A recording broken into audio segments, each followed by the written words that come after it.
দেখতে পেয়েছি, তারা তোমাদের সাথে শেয়ার করে। কি করছো? আরে চুপ করো, লোকে দেখবে, গালাগালি দেবে।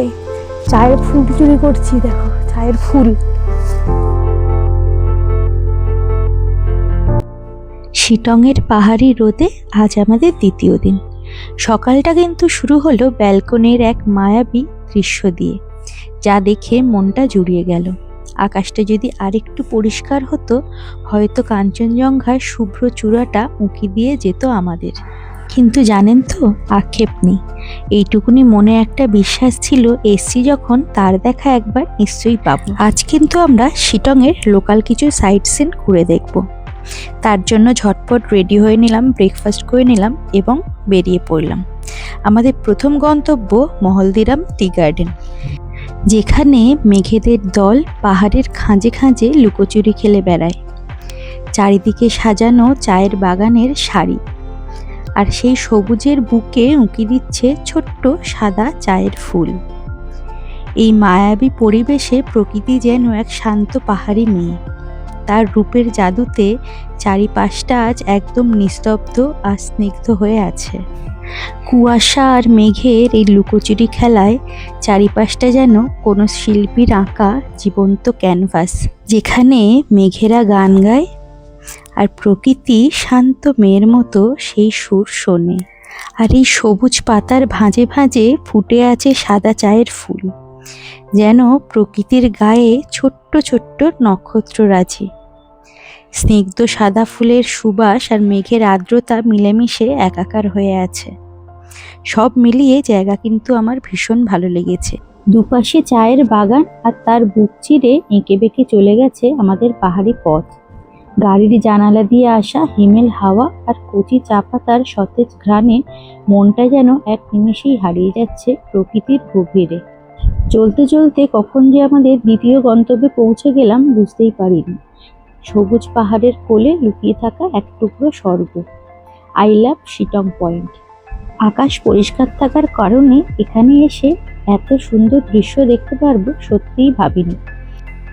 যদিও এই আই লাভ শিটং পয়েন্টে এখন কমন হয়ে গেছে, আর এত ভিড় ছিল এখানে যে আমরা ফটো তুলতেই হিমশিম খাচ্ছিলাম।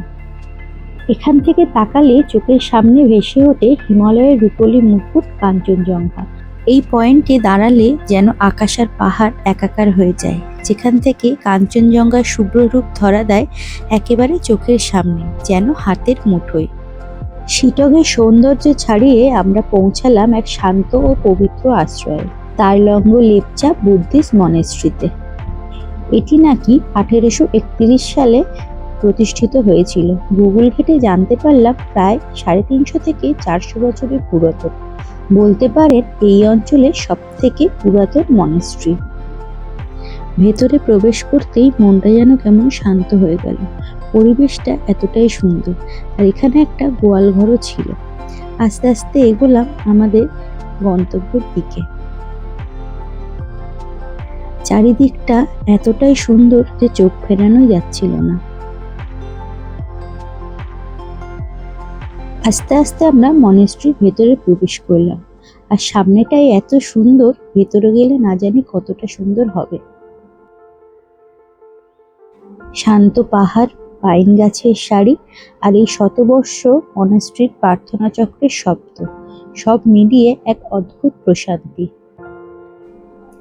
চারিদিকে ঘন বনের মাঝখানে এই মনেস্ট্রি যেন পাহাড়ের এক অতন্দ্র প্রহরী। আই লাভ শিটং এর মায়াবী রূপ আর এত বছরের পুরাতন বুদ্ধিস্ট মনেস্ট্রির শান্ত স্নিগ্ধতা মনে গেঁথে নিয়ে আমরা এবার পা বাড়ালাম আমাদের তৃতীয় গন্তব্যের দিকে। বেরোনোর সময় দেখলাম এখানে কিছু ছোটখাটো দোকানও আছে, যেখান থেকে আপনারা কেনাকাটি করতেই পারেন। আস্তে আস্তে আমরা রওনা দিলাম আমাদের তৃতীয় গন্তব্যে। সেটা আর কোথাও না, হচ্ছে নামথিক পোখরি, এক অনন্য বায়োডাইভার্সিটি হেরিটেজ পার্ক। সামনে ঢুকেই এখানে কিন্তু আমরা দেখতে পেলাম একটা বড় বজরংবলীর মূর্তি। এখানকার মানুষ এই জায়গাটাকে শুধু প্রকৃতি নয়, বরং আশীর্বাদ মনে করেন। পোখরি শব্দের অর্থ হয় পুকুর, কিন্তু এখানে যে পুকুর বা ডোবা যা আছে সেটা সারা বছরই প্রায় জল থাকে না, বর্ষার সময় খানিকটা থাকতে পারে। আরও কিছু জানতে পারলাম গুগল বাবাজি ঘেঁটে।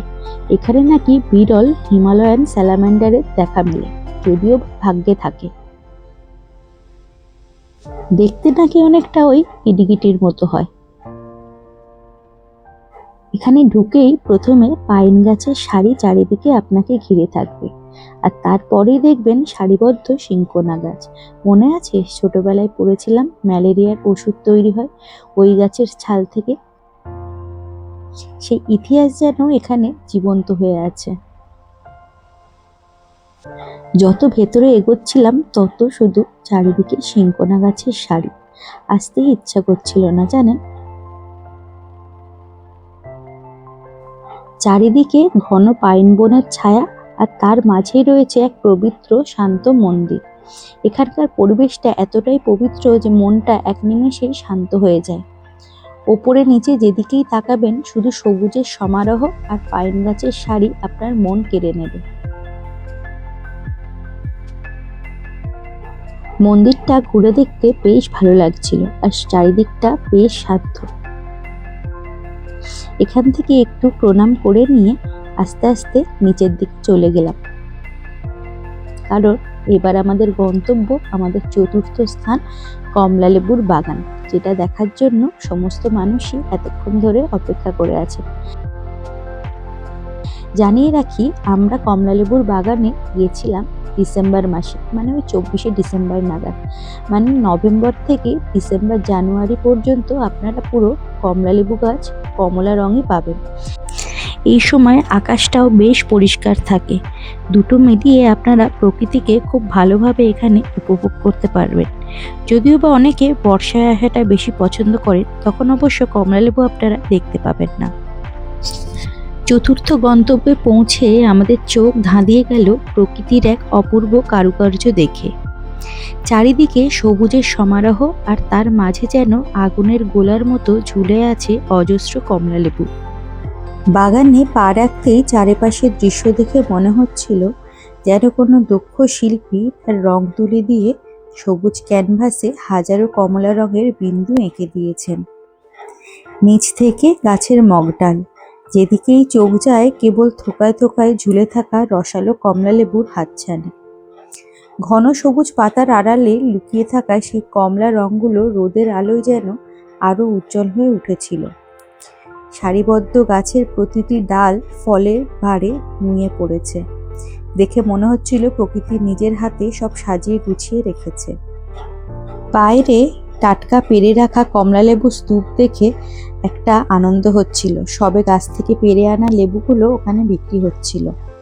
বাগানের ভেতরে ঢুকে তা বিস্ময় রূপ নিল। টিকিটে সেই 50 টাকা যেন স্বর্গীয় দৃশ্যের কাছে অতি সামান্য। মনে হচ্ছিল যেন এক কমলা রঙের চাদরে মোড়া স্বপ্নরাজ্যে আমরা হারিয়ে গেছি। বাগানের ভেতরে ঢুকে আমাদের প্রধান কাজই হয়ে দাঁড়ালো সেই চমৎকার দৃশ্যগুলোকে ফ্রেমবন্দি করা। সারিবদ্ধ কমলা গাছের মাঝে দাঁড়িয়ে আমরা দুজনে মিলে প্রচুর ছবি তুললাম। স্মৃতি হিসাবে সেই মুহূর্তগুলোকে ধরে রাখার আনন্দই ছিল আলাদা। আমরা ছাড়াও এই সময়টা কমলালেবু দেখার জন্য এত মানুষের এখানে ভিড় ছিল যে ওখানকার মানুষরা কমলালেবু ছিঁড়তে বারণ করছিলেন। এটা ওনাদের নিয়মের মধ্যেই অবশ্য পড়ে, একজনকে দিলে 10 জনকে দিতে হবে। তাই ওনাদের একটু রিকোয়েস্ট করলেই ওনারা নিজেরাই গাছ থেকে সুন্দরভাবে পেরে আমাদের হাতে দিচ্ছিল। শুধু আমরা যাতে টানাটেনি করে ছিঁড়ে না ফেলি সেই দিকেই ওনারা বারবার বলছিলেন। নিয়ম মানার বাধ্যবাধকতা থাকলেও তাদের ব্যবহারের মধ্যে কোনো কঠোরতা ছিল না, বরং ছিল গভীর মমতা। গাছের ক্ষতি না করে পর্যটকদের আবদার মেটানোর এই ভারসাম্য সত্যিই প্রশংসনীয়। তাদের এই সুন্দর ব্যবহারের কারণে আমাদের ভ্রমণের আনন্দ আরও বহুগুণ বেড়ে গিয়েছিল। বিশ্বাস করুন, একবার বাগানে ঢুকে পড়ার পর একদমই সেখান থেকে বেরোতে ইচ্ছে করছিল না। যারা শুধুমাত্র কমলালেবু দেখার জন্য শিটং যাবেন ভাবছেন, অবশ্যই এই টাইমটাতেই আসুন, ডিসেম্বরের দিকে। প্রচুর পরিমাণে কমলালেবু গাছে দেখতে পারবেন। কথা দিচ্ছি একটু নিরাশ হবেন না। অবশ্য এই সময় প্রকৃতিও সুন্দরভাবে আপনারা দেখতে পাবেন। দেখুন প্রত্যেকটা গাছে কিভাবে এরা হয়ে আছে। ইচ্ছা না থাকলেও কোনো রকমে মন খারাপ নিয়ে এক প্রকার এখান থেকে বিদায় নিয়ে আমাদের পরের গন্তব্যের দিকে রওনা দেওয়ার জন্য এগিয়ে গেলাম। কোনো মতেই চোখ ফেরাতে পারছিলাম না আর কি। যাক, মন খারাপ নিয়ে পরের গন্তব্যে এগোই আর কি। আমাদের আজকের সফরের শেষ গন্তব্য হলো অহলদারা 360 ভিউ পয়েন্ট। মাত্র 20 টাকার টিকিট কেটে যখন আপনি এখানে ঢুকবেন, আপনার সামনের দৃশ্য দেখে আপনি মুহূর্তের জন্য থমকে যেতে বাধ্য হবেন। এই ভিউ পয়েন্টের বিশেষত্ব হলো এর নামই, অর্থাৎ এখান থেকে আপনি চারিপাশে 360 ভিউ উপভোগ করতে পারবেন। একদিকে আকাশ পরিষ্কার থাকলে তুষার শুভ্র কাঞ্চনজঙ্ঘার এক অসাধারণ রূপ আপনার চোখে পড়বে। একটু নিচের দিকে তাকালেই দেখা যায় পাহাড়ি আঁকাবাঁকা পথে বেয়ে চলা রূপলি সুতোর মতো তিস্তা নদী। শুধু তাই নয়, এখান থেকে একদিকে দেখা যায় কালিম্পং, অন্যদিকে তাগদা তিনচুলে এবং আরেকদিকে শিলিগুড়ি প্লেন্সও দেখা যায়। এখানকার পুরো জায়গাটা সুন্দর করে সাজানো, চারিপাশটা যেন ধাপে ধাপে নেমে গেছে নিচের দিকে। এখানকার সূর্যোদয় আর সূর্যাস্ত দেখার অভিজ্ঞতা ভাষায় প্রকাশ করার মতো নয়। মেঘেদের আনাগোনা আর রোদের লুকোচুরি এই জায়গাটাকে এক মায়াবী রূপ দেয়। আপনি যদি নিরিবিলি পরিবেশে পাহাড়ের আসল সৌন্দর্য উপভোগ করতে চান, তবে উত্তরবঙ্গের ট্যুর লিস্টে অহলদারাকে অবশ্যই রাখবেন। তো এখানে আমি একটা সুন্দর জিনিস দেখতে পেয়েছি, দাঁড়াও তোমাদের সাথে শেয়ার করি।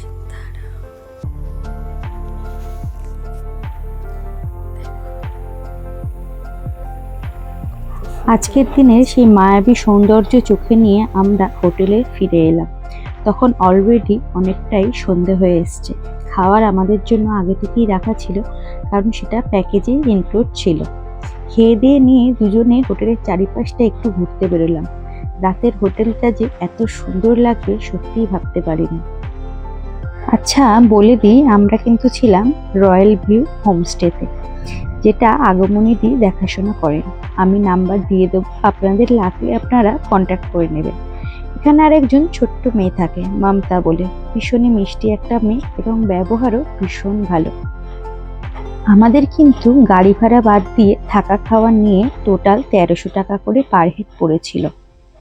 জানালা দিয়ে বাইরের দিকে তাকাতেই দেখি দূরে পাহাড়ের গায়ে ছোট ছোট বাড়িগুলোতে আলো জ্বলে উঠেছে।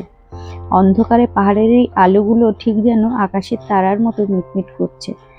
ভেজ পকোড়ার সাথে গরম গরম চায়ের কাপে চুমুক দিতে আর পাহাড়ের ওই জোনাকির মতো আলো দেখতে দেখতে আমাদের সফরের দ্বিতীয় দিনটা শেষ হলো। ক্লান্তি থাকলেও মনের মধ্যে ছিল একরাশ শান্তি।